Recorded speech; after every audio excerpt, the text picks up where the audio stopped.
দীর্ঘ প্রায় ৪০ বছর পরে আবারও খবরের শিরোনামে হচ্ছে কনিষ্ক বিমান দুর্ঘটনা। কিন্তু কেন? ভারত কানাডার সাম্প্রতিক আন্তর্জাতিক সম্পর্কের পরিপ্রেক্ষিতেই কি এই ঘটনাটা আবারও উঠে এলো খবরের শিরোনামে? ১৯৮৫-তে ঘটে যাওয়া এই ভয়াবহ বিমান দুর্ঘটনার দায় কি কানাডা গভর্নমেন্ট আলটিমেট স্বীকার করলো? এই সমস্ত কিছু নিয়ে বলতে পারো কিনা আজকের এই ভিডিওটা। আশা করি থাম্বনেল প্রত্যেকে দেখেছো এবং বুঝতেই পারছো যে আজকের টপিক হতে চলেছে কনিষ্ক বিমান দুর্ঘটনা সম্পর্কিত। কি আছে এই টপিকের মধ্যে, তার আগে অবশ্যই আমরা একটুখানি জেনে নেব যে আমাদের হাতে কিন্তু আর বেশি সময় নেই।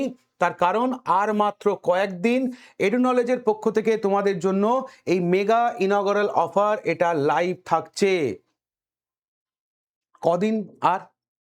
30শে জুন, মাথায় রাখবে এটার ডেট কিন্তু 30শে জুন। 30শে জুন এই সমস্ত অফার কিন্তু বন্ধ হতে চলেছে। 30শে জুন সমস্ত অফার বন্ধ হতে চলেছে। তাই যারা এখনো পর্যন্ত চিন্তা ভাবনা করছো WBCS মেন্স ব্যাচ এটা ফ্রিতে আমরা করাচ্ছি, এখানে এনরোলমেন্ট করবে, তাহলে এখনই এডু নলেজ অ্যাপটাকে ইনস্টল করো প্লে স্টোর থেকে। তারপর সেখানে গিয়ে রেজিস্টার করো WBCS মেন্স ফ্রি ব্যাচ। আর যারা আমাদের এডু নলেজ অ্যাপের সাথে ব্যাচ পারচেস করে যুক্ত হতে চাইছো তাদের জন্য ইন্ডিভিজুয়াল ব্যাচ বললে WBCS এর ফাউন্ডেশন ব্যাচ এই মুহূর্তে অফার থাকছে 2199 টাকায়, গ্রাম পঞ্চায়েতের ব্যাচ 699 টাকা, আর PSC মিসলেনিয়াসের ব্যাচ 999 টাকা। আর এই সমস্ত কিছুই বলতে পারো এক ছাদের তলায় পেয়ে যাবে এই মিশন বেঙ্গল মহাপ্যাকের আন্ডারে, যেটা এই মুহূর্তে অফার প্রাইস হচ্ছে 2999 টাকা, যেটা আগামী 18 মাসের জন্য তোমাদের কিনা অ্যাক্সেস তোমরা করতে পারবে। কিন্তু এই অফারটা লিমিটেড টাইম, 30শে জুন কিন্তু লাস্ট। তাই যারা এখনও চিন্তা ভাবনা করছো তাড়াতাড়ি, সময় কিন্তু চলে যাচ্ছে। আমাদের হেল্পলাইন নাম্বার হচ্ছে এটা, যেখানে ফোন করে তুমি তোমার ডাউট, কোয়ারি, যাবতীয় কিছু যা আছে এটা ক্লিয়ার করতে পারবে। এটা ওয়েবসাইট www.eduknowledge.com এবং প্লে স্টোরে গিয়ে এডু নলেজ অ্যাপটা ইনস্টল করো। বানানটা খেয়াল রাখবে, এডু নলেজের ক্ষেত্রে কিন্তু নলেজের কে কিন্তু এখানে নেই, তাই অনেকে খুঁজে পাচ্ছ না, তো তাদের জন্য বলতে পারো কিনা এটা বলা। এবার চলে আসো আজকের টপিক, যে দীর্ঘ 40 বছর পর হঠাৎ করে কেন শিরোনামে এই ঘটনা, তাই না? 40 বছরের অপেক্ষার পর কানাডা গভর্নমেন্ট অবশেষে কনিষ্ক স্বীকারোক্তি করলো। হলো যেটা ছিল 1985 সালের এয়ার ইন্ডিয়া ফ্লাইট 182 বিস্ফোরণ। এটাই ছিল এখনো পর্যন্ত বলতে পারো ইতিহাসের ভয়াবহ হামলা বা অন্যতম জঘন্য বিমান অ্যাটাক, ওকে, বা সন্ত্রাস, যার ঐতিহাসিক স্বীকারোক্তি করলো দীর্ঘ 4 দশক পরে কানাডার তরফ থেকে CSIS, এবং তারা স্বীকার করলো যে এর পিছনে খালিস্তানি সন্ত্রাসবাদ যে কিনা কাজ করেছিল।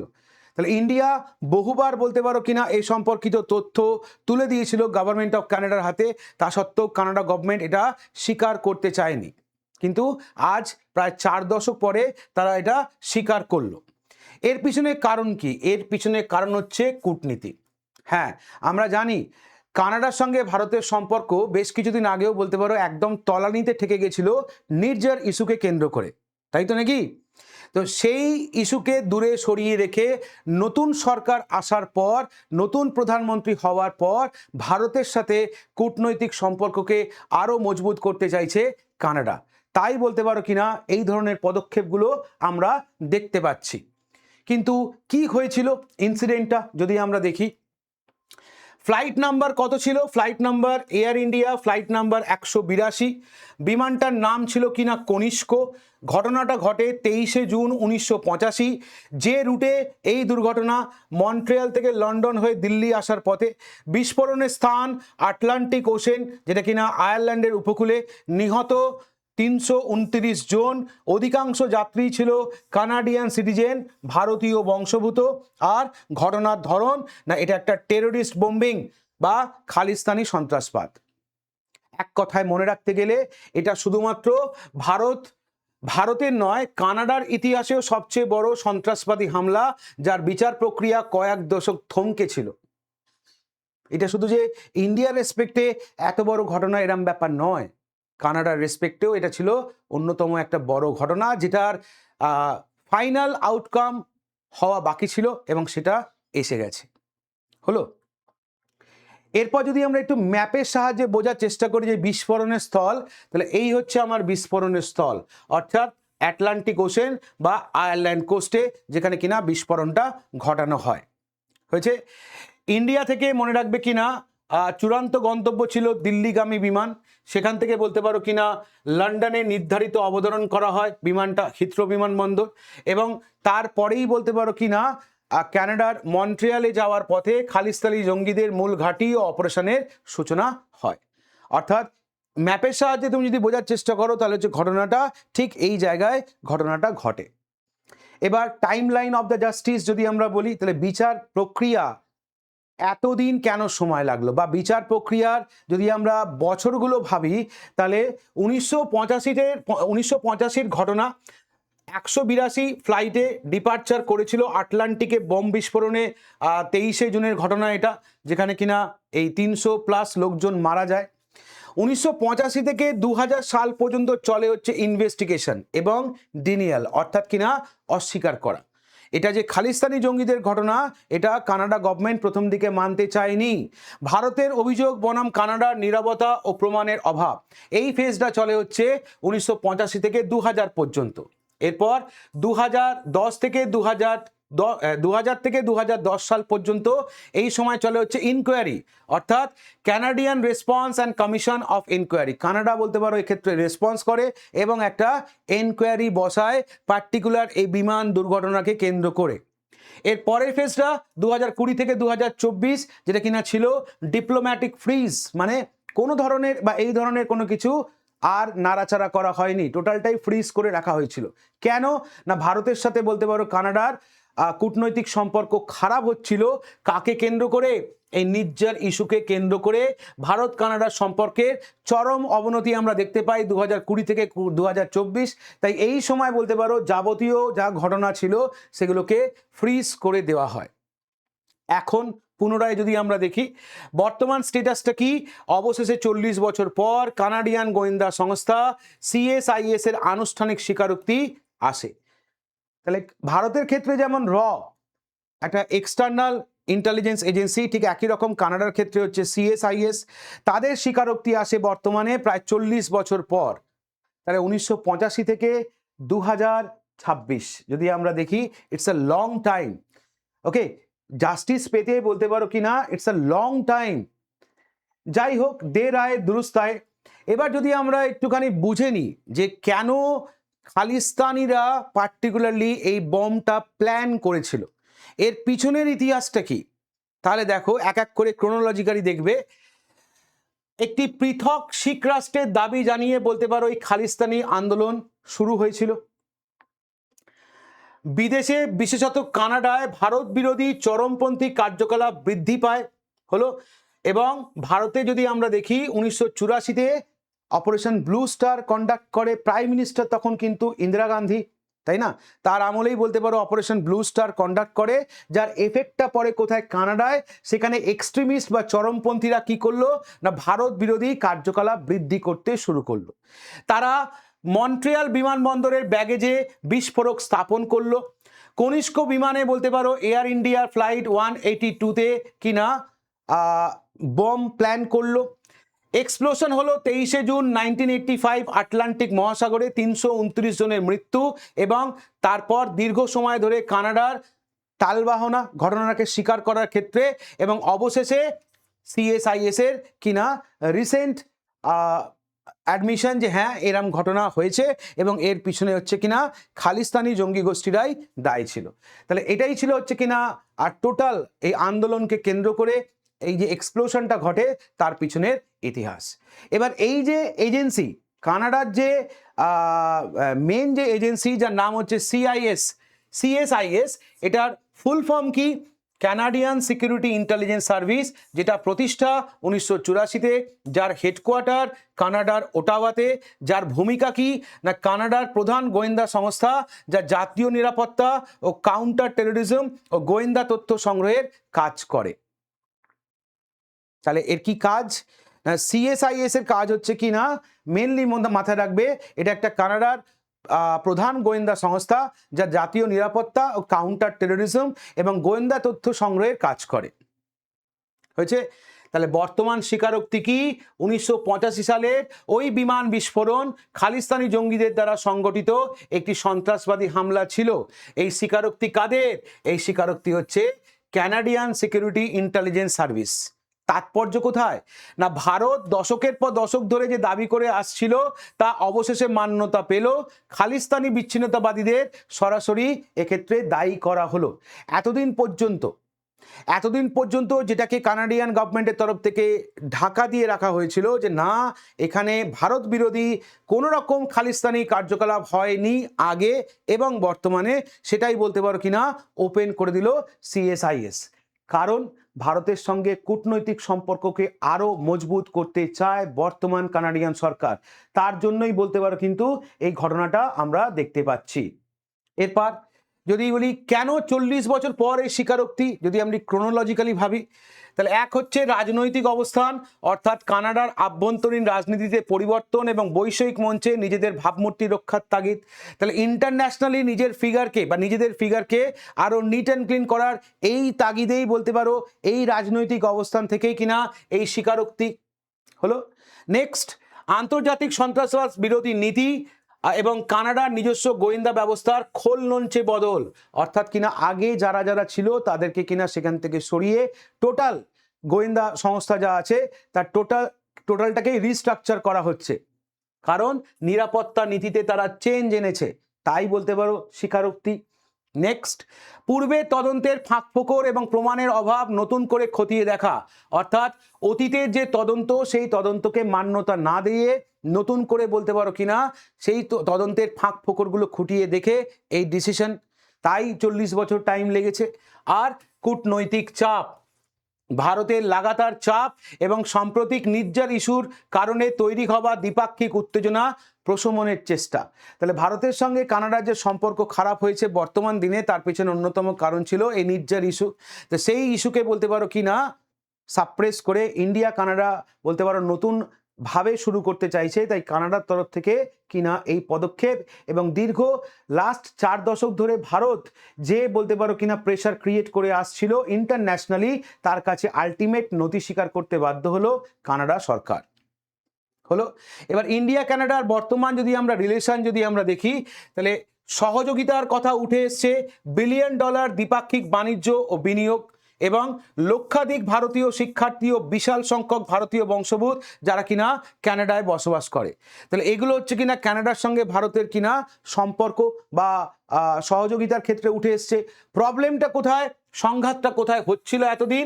না, এই খালিস্তানি ইস্যু আর নির্যার হত্যাকাণ্ড এবং নিরাপত্তায় সহযোগিতা।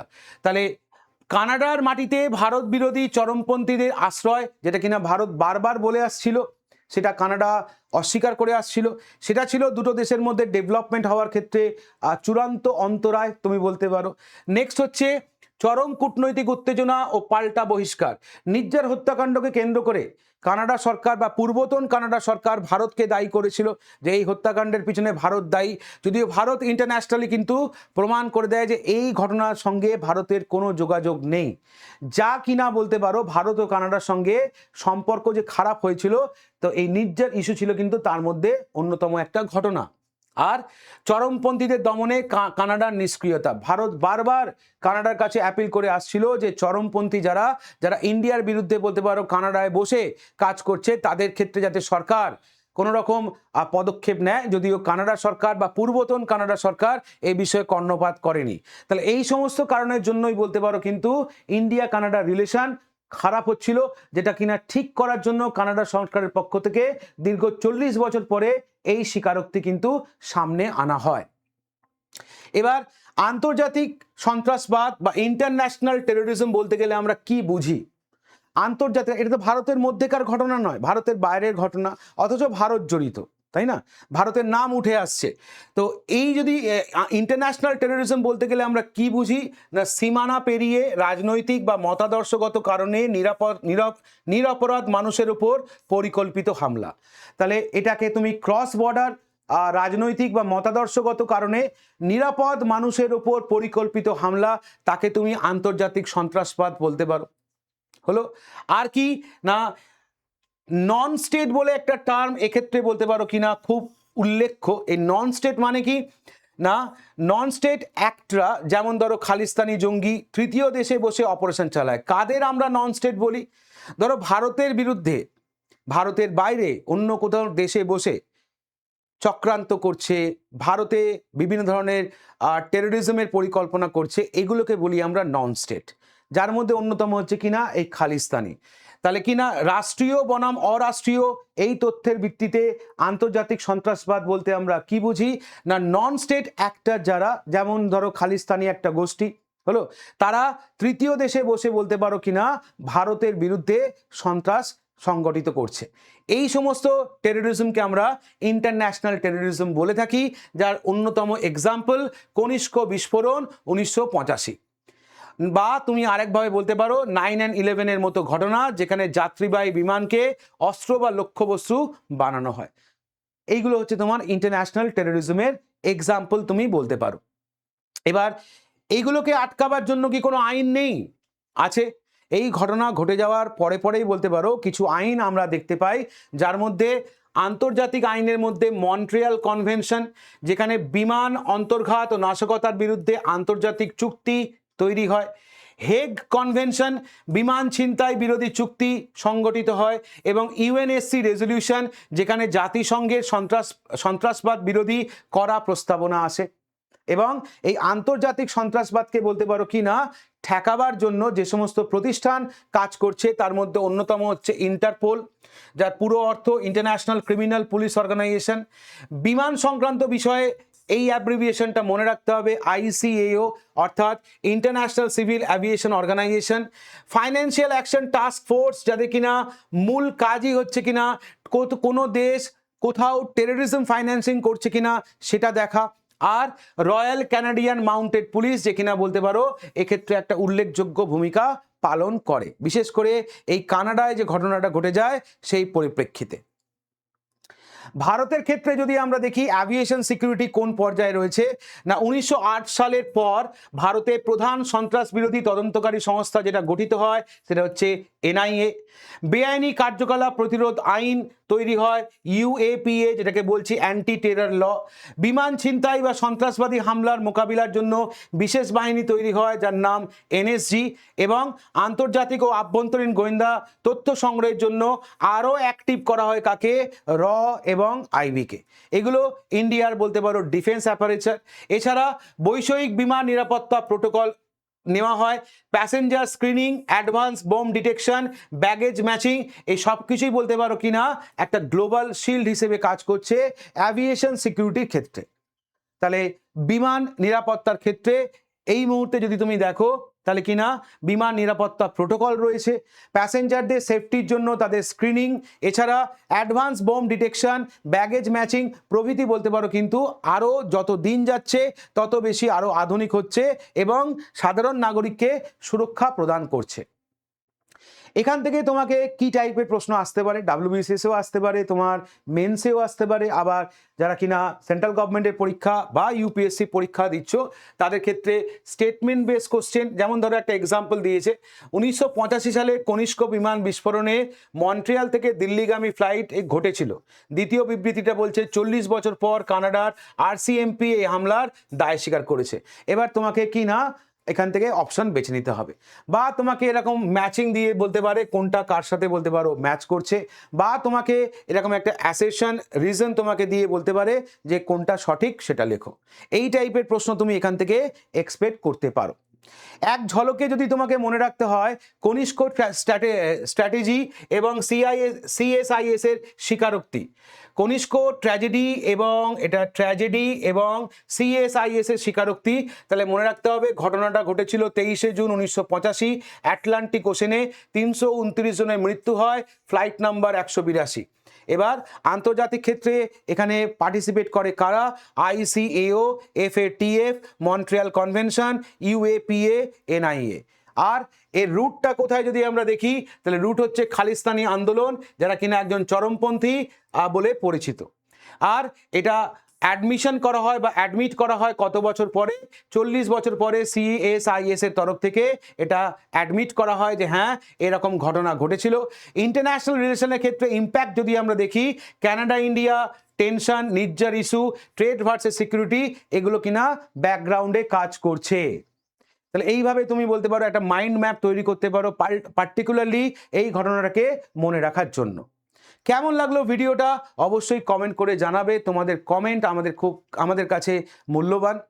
এই ধরনের নতুন নতুন টপিক নিয়ে আমি হাজির থাকবো, প্রকাশ মুখার্জি, তোমাদের সঙ্গে ইউটিউব চ্যানেলে।